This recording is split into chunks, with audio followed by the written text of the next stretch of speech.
Hey people, I made another modification.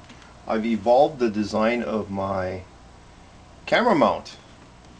And what I have here is a Schuberth C2. I'm sure you've seen my older videos. And before, I used to mount my camera here with Velcro. And I used to tape Velcro here and mount it to the front of my windshield. But what I've done now is I've changed the approach, and instead of that, what I did was I had cut out some of the foam here, and I cut it out in such a way that I didn't take off too much material. I took out just a little here. Before, my camera was sitting like this, and I could see right through it right here like that. And then now what I have is I have it mounted so that it slips perfectly into this slot. Whoops. Let's try this here. Let's try this one more time.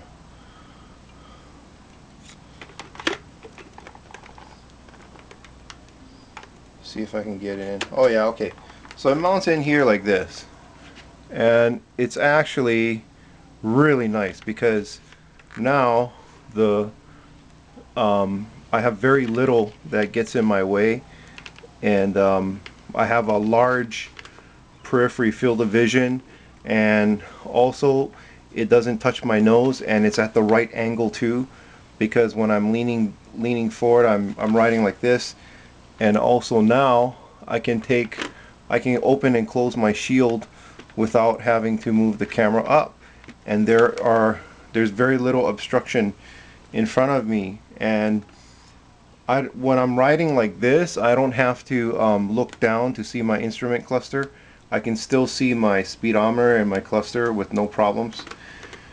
Now you must be wondering what this is, and what this is it's just a piece of tape.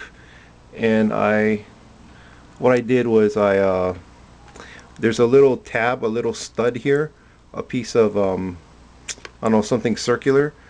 And so when I have my thick gloves on my hands,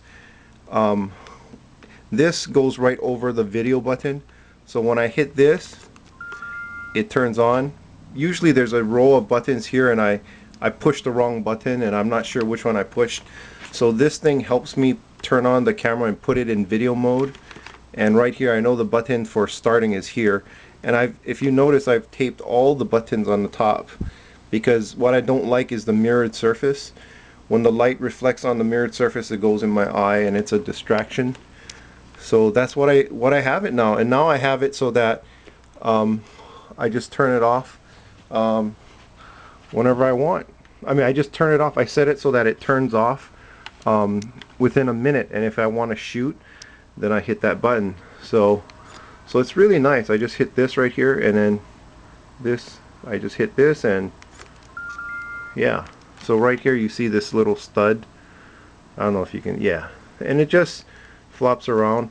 And the other thing too is I have it set this way, and you know, the question might be, well, why didn't you put this stud right here in the middle so that the stud, when flipped the other way, would hit the off button? And the reason is because when I put this in my pocket, I don't want the stud to hit the on button. When I put it in my pocket, I put it in this direction, so right now it's pushing nothing, and it just doesn't accidentally trip my camera. And I've had it happen before where I had a pen right along here, and the pen clip just kept turning the camera on and recording, and when I was ready to use the camera, it totally drained it. So yeah, so that's the neat thing about this thing. I really like it. It's good stuff. So it goes like that, and then it slips right in, and it's sturdy. It just doesn't fall out. I mean, I made it just the right amount of compression so that it just, you know, you shake it and the camera's not going to come out, but it has just the right amount of flex so that it holds it in place. And not too much foam has been taken out, just a little. I know this is an extreme modification, but Oh well. That's it's better. I think it's way better like this. And I can still manage to fit a filter on this, put it on here. So I can still put a polarizer or whatever, some filter. That's it. Oh, and the big plus of this for me is I can now bring the visor all the way down, the inner visor, so it doesn't, you know, it completely clears. It's really nice. I like it a lot. Yeah.